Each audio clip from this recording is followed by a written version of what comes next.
ओम शांति।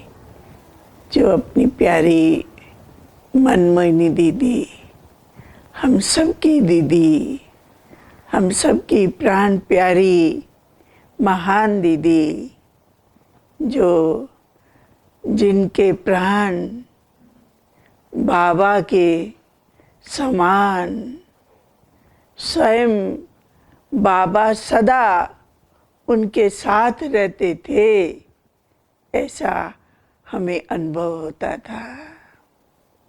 बड़ी दीदी के भी हम बहुत बहुत नज़दीक रही, क्योंकि हमारा जन्म लौकिक रीति कहे या अलौकिक रीति कहे, अमृतसर पंजाब में चंद्रमणि दादी के द्वारा हुआ।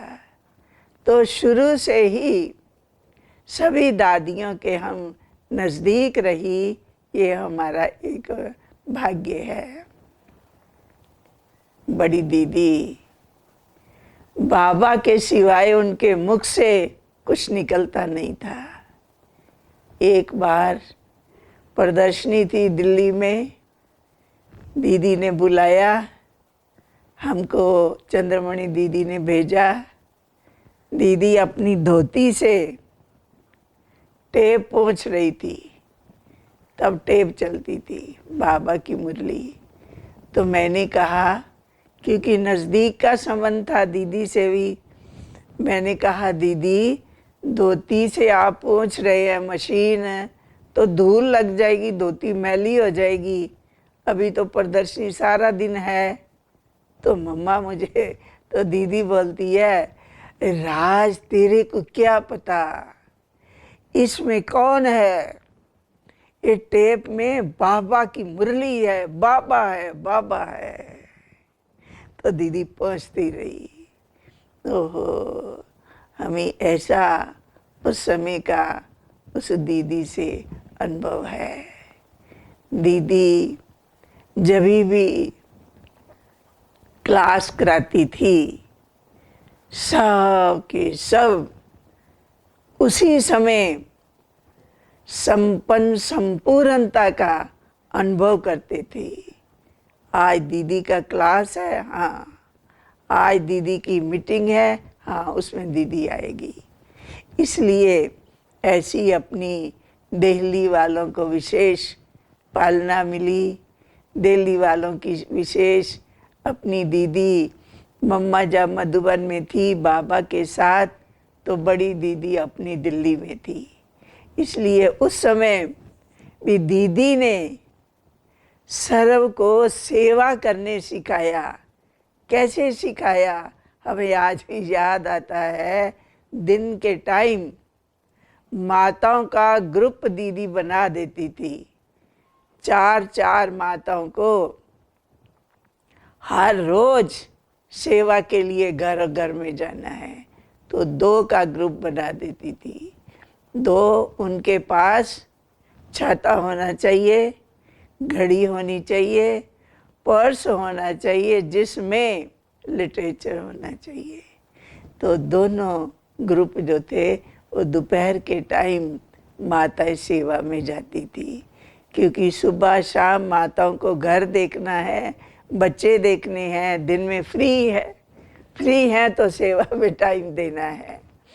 और कोई कोई के छोटे बच्चे होते थे तो आपस में माताएं बच्चा रख लेती थी, ला कृष्णा बहन अपना बच्चा तू मेरे को दे जाना, मैं उसको देखेंगी 2 घंटा, आप सेवा करके आओ, मैं तो नहीं जा सकती। ऐसे ऐसे प्यारी दीदी ने युक्तियों से किस प्रकार सर्व को सेवा, तो हमारी दिल्ली बहुत बहुत सेवा में नंबर 1 आगे किना की बाबा की राजधानी थी उस समय भी। इसलिए बड़ी दीदी याद है उनके हमारे पास पटना में आई, तो दीदी को करेले का पानी पीती थी। करेला का पानी निकाल के तो दीदी को सवेरे सवेरे हम लोग देते थे। तो मैं देखती रही, दीदी करेले का पानी पी गई, तो मुख जो था दीदी का वो वैसे का वैसा ही रहा, हर्षित रहा, ठीक रहा। करेले का पानी इतना कड़वा तुरंत पीने के बाद मैंने पूछा, दीदी ये करेले का पानी आपको कड़वा नहीं लगा? तो हंस के दीदी ने बोला, क्यों नहीं कड़वा लगा, कड़वा तो वही है, लेकिन बाबा भी पीते हैं, तो बाबा का मैं चेहरा देखती हूँ, बाबा का चेहरा बदलता नहीं है, तो मैं भी बाबा से सीखी हूँ। देखो, मैं भी बाबा से सीखी हूँ, इसलिए मैं भी अपना चेहरा बदली नहीं करती। इसलिए कुछ भी हो, कैसे भी खाने का मिले, जैसे भी मिले, चेहरा बदली नहीं करना है। ऐसी हमारी प्यारी दीदी के साथ भी बहुत बहुत नज़दीक का संबंध रहा। फिर एक बार हम पटना से दीदी को यहाँ लेकर के भी आई। यहाँ भी दीदी ने बहुत बहुत सबको बहलाया। यहाँ भी दीदी 5-6 दिन नेपाल में भी रह के गई। फिर दीदी एक बार दार्जिलिंग में आई। जब दार्जिलिंग में आई तो दार्जिलिंग का भी शुरू में हमने म्यूजियम बनाया हुआ था, तो वहाँ सुदर्शन बहन थी, तो हमको जाना ही था। हम भी गई। दीदी को तब हमने वहाँ नीचे से ट्रेन से उतारा, सिलीगुड़ी से। दिल्ली से आई दीदी, सिलीगुड़ी से जब उतारा तो रात को हमें वहाँ सिलीगुड़ी में रहना था। अपने भाई का घर था बहुत अच्छा, तो दीदी को रहना था, हम सबको ऊपर जाना था तैयारी करने के लिए। तो दीदी ने मुझे बुला करके कहा, राज सुना है आप ऊपर जाएंगी? मैंने कहा हाँ दीदी, ऊपर की भी तैयारी करनी है, इसलिए अभी आपको यहाँ ठीक ठाक सब हो गया, अभी मैं ऊपर जाएंगी। दीदी ने बोला, नहीं राज, आप हमको छोड़ के मत जाए, हमारे साथ ही रहना होगा, हमको साथ ही कल लेके जाना होगा। ऐसे ऐसे मुझे अभी कोई बातें याद आती हैं। इतना बोला, आपका रेख देख करना रखना करना, तो आप हमको छोड़ो मत। आज वो वरदान के रूप में प्यारे दीदियों ने, दादियों ने हमें दिए हुए हैं। फेरी ऊपर गए, दार्जिलिंग गए, वहाँ बहुत बड़े बड़े कार्यक्रम रखे। फिर 4 दिन के बाद मुझे काठमांडू लौटना था।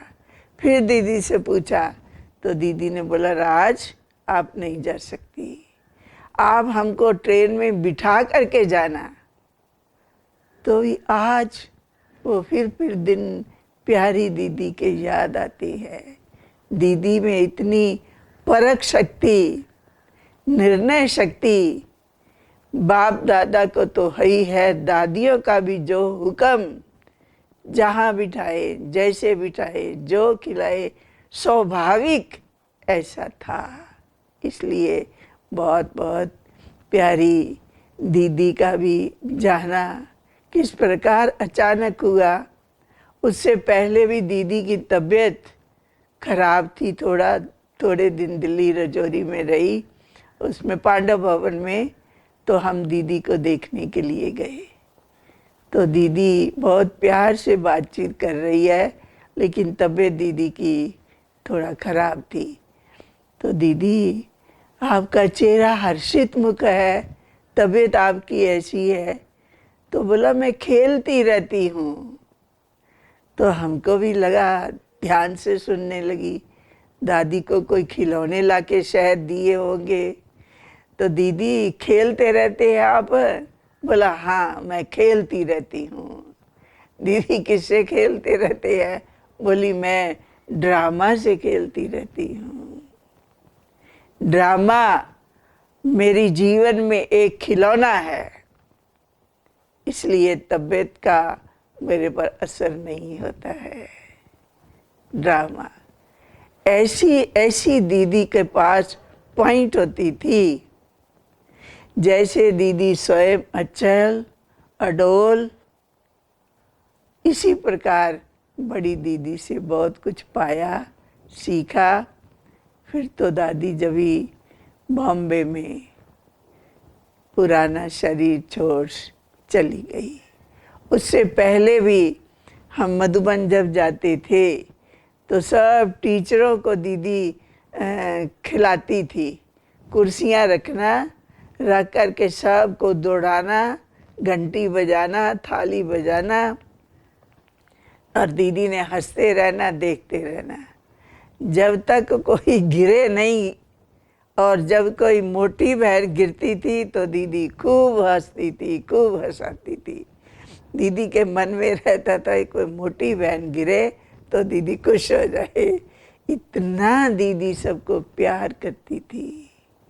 बाबा के जाने के बाद दीदी ने इतने सबको, दीदी ने दिल को जीता। ओहो, ऐसी प्यारी दीदी जो दिल्ली क्या सब प्रकार से चारों तरफ इन दादियों ने, दीदियों ने हम सबको पालना दी, आगे बढ़ाया, बिठाया, किया, उन्नति प्रगति। सदा बड़ी दीदी के मन के भीतर हर एक आत्मा के प्रति शुभ भावना, शुभकामना, परख, निर्णय, राइट, रॉन्ग, सब दादियाँ जानती थी, विशेष दीदी भी जानती थी। इसलिए ऐसे समय पर अपनी दीदी भी बहुत बहुत याद आ रही है। हमारे दिल्ली निवासी विशेष बहुत बहुत भाग्यशाली हैं। ऐसे समय पर अपनी दीदियाँ स्वाभाविक, मम्मा सभी धीरे धीरे याद आ ही रहे हैं, आते ही रहते हैं। सदैव याद रहेंगे, सदैव ऐसे फरिश्तों के रूप में हम सब का भी वतन में इंतज़ार कर रहे हैं। हमें भी संपन्न संपूर्ण फरिश्ता बनना है। ओम शांति।